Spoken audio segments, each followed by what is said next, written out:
Alright, today I'm going to be demonstrating the pre-flight checklist that we perform on every aircraft that we're about to fly in order to determine the airworthiness of the aircraft. This is an extensive checklist, and it's done each and every time we go to fly an aircraft. In just a moment here, I'm going to hide the yoke of the instructor's seat so that you can get a clearer view.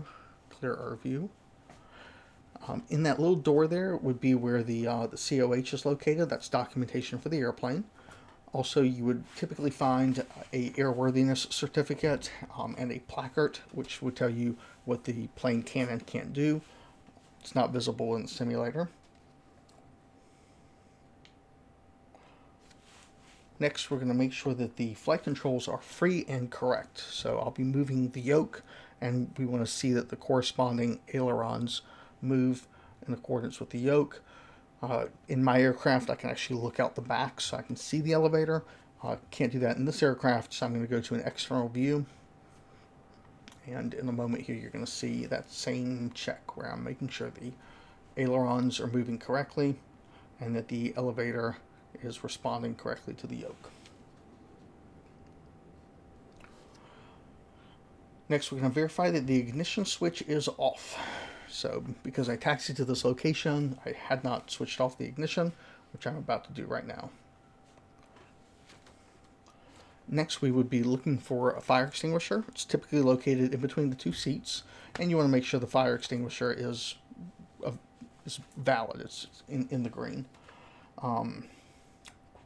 Fuel selector switch will be set to both. That means we're pulling from both the left and right fuel tanks. Trim controls will be set for takeoff. It's difficult to see in the simulator, but there's a tab, a little notch there that shows that it's trimmed correctly for takeoff. Mixture is already at idle cutoff. Throttle is already closed. Carb heat does not appear to exist on this aircraft. So next we're going to make sure that all of the electrical switches are off. Okay, so it appears that all of them are off, but we are going to turn the beacon on. Avionics switch should be off, and then we're going to turn on the master switch.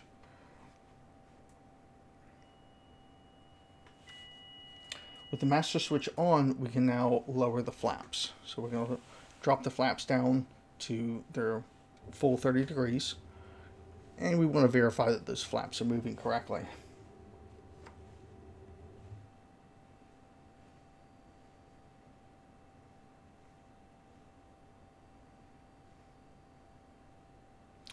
So the next portion is going to be to check our lights. So we're going to turn on all of the lights on the aircraft, and in a moment I'll go to an external view so that we can see that all of the lights are working.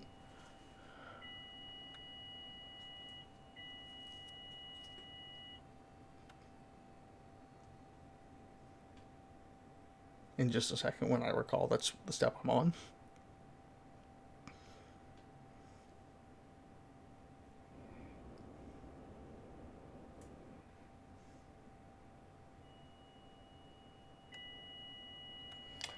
And so this is our strobe lights, navigation lights, taxi lights, landing lights, and the beacon.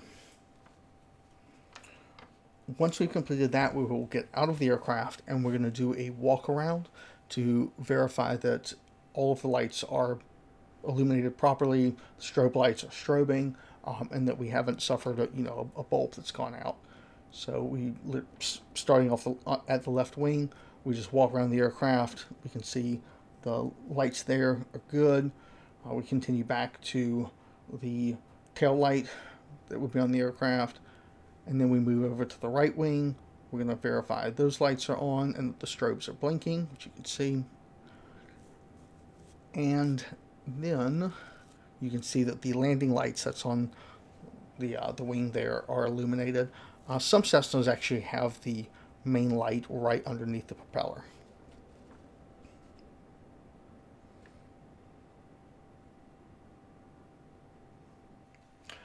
We're also checking the fuel gauges to make sure they're showing us an accurate reading.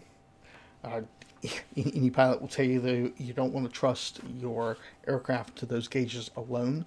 So we will often do a visual inspection of the fuel tanks as well to make sure that they are full.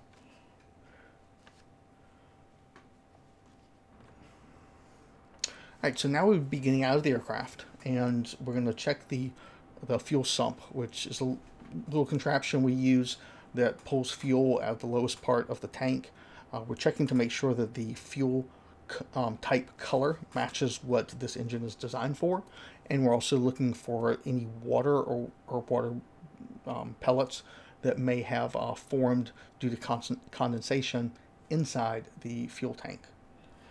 If we see the wrong color, then we need to get ground control to empty the tanks and put the right fuel in. Otherwise, that will result in a catastrophic failure. If we see any water, then we just continue to do the sump until there's no water present. So I'm moving along a little quickly here. Next is checking the baggage door. We inspect the fuselage. We check the antennas on the aircraft to make sure that they have not become damaged. Then we go back to the empennage. We're looking at the horizontal stabilizer to make sure the leading edge is good, the elevator, the vertical stabilizer, and the rudder. We'd remove tie downs if we had any, but we don't. So moving forward, we are then going to the right wing. So on the right wing, we are inspecting those flaps. We're wanting to make sure that they're fully deployed and that there is no rubbing that's occurring between the wing and the flaps. So there are little safety mechanisms that allow for some rubbing to occur, and if those wear down completely, then we would need to get aircraft maintenance involved. We're also checking the ailerons to make sure that they function and that their cables are secure. Then we look at the wingtip. Next we move over to the leading edge of the wing. We remove a tie down here if one was on the aircraft.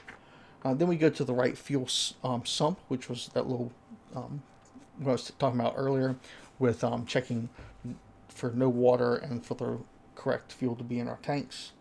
And then we're going to take a moment to, there's why I'm looking at my tanks. We're also going to check the landing gear. So you can check both tires to make sure that there's no signs of excessive wear on those tires, and make sure that they are good to be used. Fuel quantity cap, check and secure. And now we move to the engine cowling. If I could do that in the simulation, I would pop open the cover that allows me to see the oil. That's not available on this. Next, we're going to check the nose wheel strut. The nose wheel strut needs to have a certain amount of give to it. Usually about 3 fingers is enough. If you can fit 3 fingers in that strut, then it's good. Next, we check the air filter, the propeller and spinner, and the alternator belt. Static port. So you see some of these little holes there that are on the wings. Those, your stall indicator is one of those, and fuel vents are part of those. You just want to make sure those are clear of any obstructions. You want to make sure that the windshield looks good. Then onto the next wing, fuel quantity cap, check and secure. The pitot tube, that's that little device that comes out. We want to inspect it, make sure there's no blockage. And we continue with our overview here. We'd also want to check the stall port. It's very important that that does not get obstructed, because it does give you a warning when the aircraft is close to being stalled, and you do not want something to obstruct it, like, I don't know, a bird put some nesting stuff in there and then clog that thing up. So from there, we're pretty much done with the exterior of the airplane. So we hop back in and we are ready for our before engine start checklist. We give a passenger briefing, which I'll give you more details later when I have enough time in the video. Seatbelt harnesses are secured and fastened. Brakes are hold. Fuel selector valve should be at both. Electrical switches will be off. We check to make sure that all of the circuit breakers are in. There's no popped circuit breaker. And then we make sure that beacon's still on. And you can see me going over the circuit breakers right now.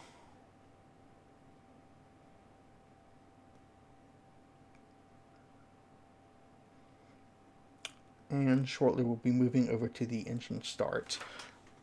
We'll give you a quick safety briefing. So seatbelts fastened for taxi, takeoff, and landing. Shoulder harnesses fastened for takeoff on landing. Seat position adjusted and locked in place. Air vents, we point out the location of the air vents. We point out the location of the fire extinguisher. And then we let the passengers know that the exit doors and how to open them, and to always exit the aircraft to the aft away from the propeller. Then we talk about sterile cockpit. Basically, when I need it to be quiet, it needs to be quiet. And then we give our passengers an opportunity for questions.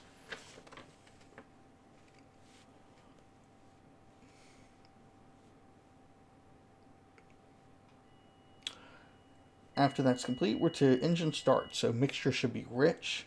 Carb heat will be cold. Prime as required. This aircraft does not have a prime, but my Cessna does have a prime. I usually prime about 3 to 4 times if it's a cold engine. Throttle should be open to 1/8 of an inch. And before we crank up the engine, we always open the window and we yell clear, and then we spend a few moments to observe and make sure that there's no one near the propeller. After that, once the propeller is on, we're checking the gauges to make sure that we see oil pressure starting to build. Oil temperature takes quite a while for it to start to show, but usually by the time we're done taxiing, that temperature will be up. And next we're going to be checking our avionics. So we want to make sure that our magnetic compass matches our compass right there. And we want to make sure that our altimeter is set to the correct barometric pressure at that time, which we get from a weather briefing.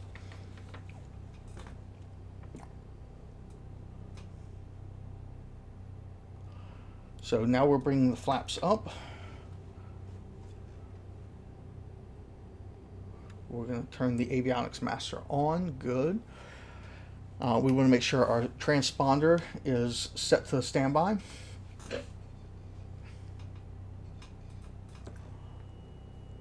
We would usually get the weather briefing as well at this point. Flight instruments set, transponder, and then brakes check. And I'll show you a brake check here in just a moment. So we're going to take that parking brake off. And what I'm going to do is I'm going to increase the throttle enough that the aircraft starts to move, and then I'm going to immediately hit the brakes, because I want to make sure those brakes work when I need them to work. So you can see we're moving a little bit. There we go, and I slammed the brakes. All right, so that was the brake check.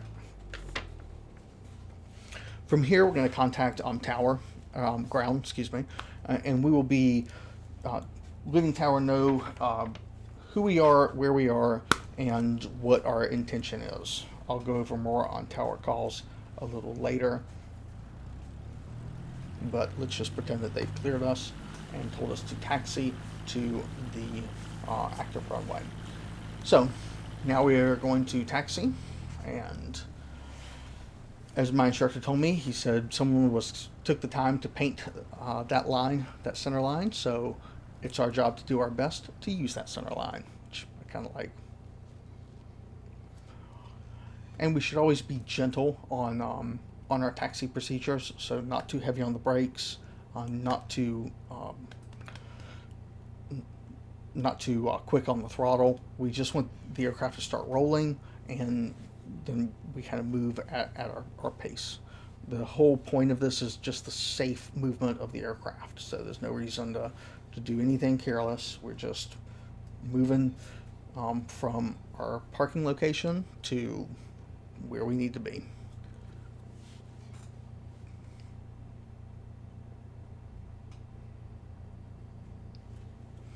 If you have ever been on a passenger flight, probably taxiing is your least favorite part of it, but it's a very important part. And in flight training, you will feel like that you spend just as much time on taxiways as you do in the air sometimes. But that's an exaggeration. All right, so now as we approach the hold short line. We are going to come to a full stop ahead of that hold short line, and we're going to go full stop, parking brake, and we're going to perform what's known as an engine run-up. So the purpose of the engine run-up is basically to give the engine the opportunity. If the engine was going to fail, we want it to fail now, right? So we're going to stress the engine intentionally in order to make sure that it is flight worthy. So brakes hold, flight controls free and correct. Fuel selector valve is going to be set to both. Mixture will be rich. And just a moment here. Yep. Good. I think I zoom in on the RPM gauge because that's kind of the main thing we're focusing on. Yep. Okay, there we go. This aircraft doesn't appear to be fitted with carb heat. That's something that's on my checklist, but I could not find on this one, so I'm not going to speak to it. Alright, so now we're going to throttle up to 1,700 RPMs.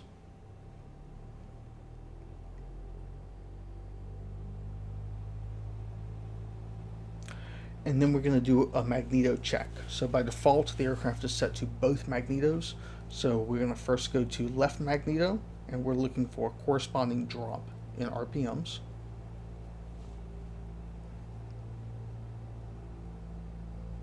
And you can see that small drop there. That's acceptable. So then we're going to return to both, allow those RPMs to go back up again. And then we're going to do a magneto right. So again, we're checking for a normal drop, and then we're going to head back to both.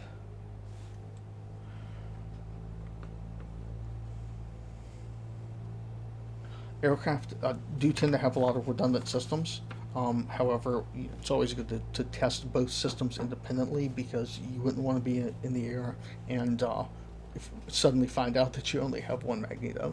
We're also checking to make sure that the suction is in the green. We now have the oil temperature showing where it needs to be, and we would go through a process with the carb heat, but I can't do it in this aircraft. So we can now throttle back down to 1,000 RPMs, and that completes the engine run-up.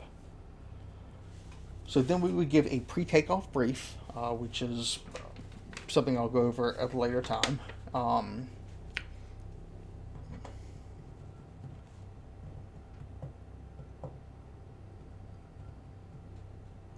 The pre-flight brief is simply kind of in the event of a engine failure before takeoff, we'll use the remaining portion of the runway to land. If an engine failure occurs after roll, then we will try to do a soft field landing to the left or right of the runway.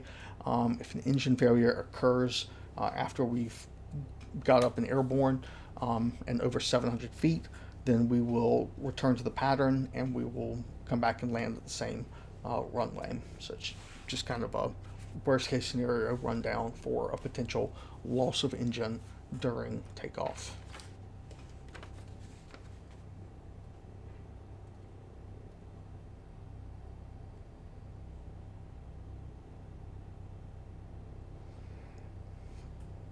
So next, before takeoff, we're going to turn on our beacon, nav, and strobes.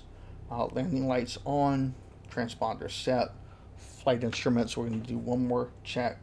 And then we want to make sure that the cabin doors and windows are closed and locked. And that's what you saw me scan over and do, just to make sure that they were fully latched and that the windows were latched. Flaps are going to be set for takeoff with, in my flight school, that is flaps to 0. And then from that point, we move over from speaking to ground to tower approach, and we will be asking tower approach for permission to take off of runway 4. They can tell us to hold short if there's traffic coming, and we'll do that. But if there's no traffic coming, then we are clear for takeoff. We always, at this phase, want to be looking out our left and right windows, though, just to make sure that there's no oncoming traffic. So I might pan to the left and the right in just a moment because you can't really do it inside Flight Simulator, but we're just making sure that we don't have any other aircraft that may be trying to use the active runway. So yeah, checking to the left, which would be any approaching aircraft, checking to the right, just to make sure there's nothing funky going on. Alright, and with that, yeah, I'm checking to see if I can actually switch, but you can't with this tower in Flight Simulator. But here I would go from ground up to tower approach and request that clearance.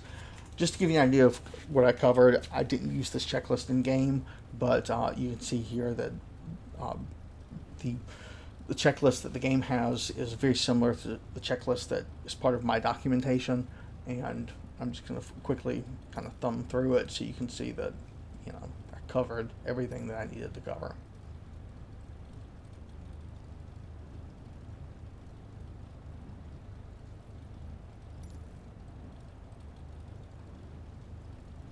There could be some slight differences, like for example the lack of carb heat. That could be due to the fact that this is a newer Cessna 172 in-game, and the Cessna 172s that I fly are built in... they are built between 1977 and 1980.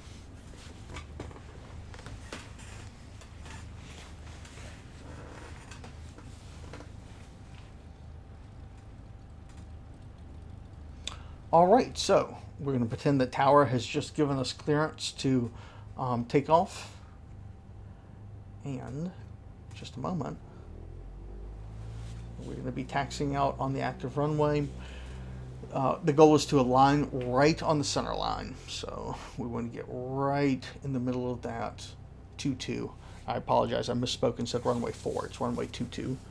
And now we're going to do our takeoff roll. So during our takeoff roll, we will be looking for a VR of 55 knots. VR is our rotation, and once we hit 55 knots, it means I can gently pull back on the yoke and allow the front wheel to come off the ground, and then the airplane will just take off by itself.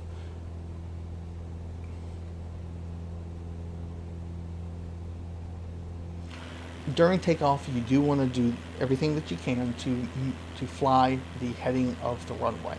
So you want to go right down that center line, and I've got a little crosswind that's blowing me over a little bit. So you want to fly right down that center line until you've completely cleared the runway, and typically you'll tell tower if you intend to depart to, you know, the southeast or the southwest, what your intention is. So we're going to depart to the southwest, and head on. So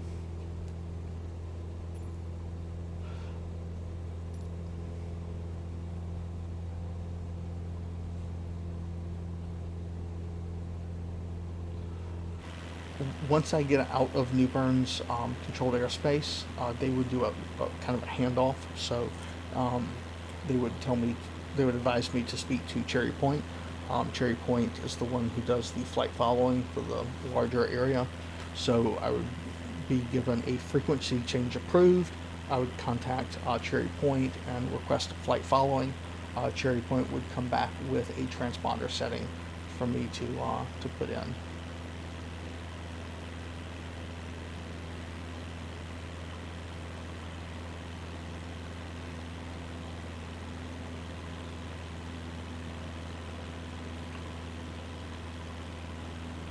And that pretty much covers what I wanted to share with you all today. That was the pre-flight checklist for Cessna 172. And it's something that every pilot knows, every pilot does all the time. The pre-flight checklist is a checklist for a very important reason, and that is so that nothing is ever missed. Again, it is a check for the airworthiness of the aircraft, and it is the pilot in command's responsibility to vet the aircraft to make sure that it is airworthy. If there is any question, anything at all that seems out of place, or that a pilot doesn't feel like it is safe, then that airplane will be grounded and put into maintenance, until the maintenance crew can rectify whatever the issue was. Cessna 3 Uniform Foxtrot, leaving my airspace frequency change approved. New Bird Tower Cessna November 733 Uniform Foxtrot frequency change. Cherry Point approach Cessna November 733 Uniform Foxtrot. Well, folks, thank you again for joining me for this little quick video. I hope you learned something, or I hope you found it interesting. If you like this type of content, feel free to subscribe or give me a blessing with the YouTube algorithm with a quick like. And hopefully I'll be making some more of these videos as I go through my flight training. Alright, folks, I hope you all have a wonderful rest of your day.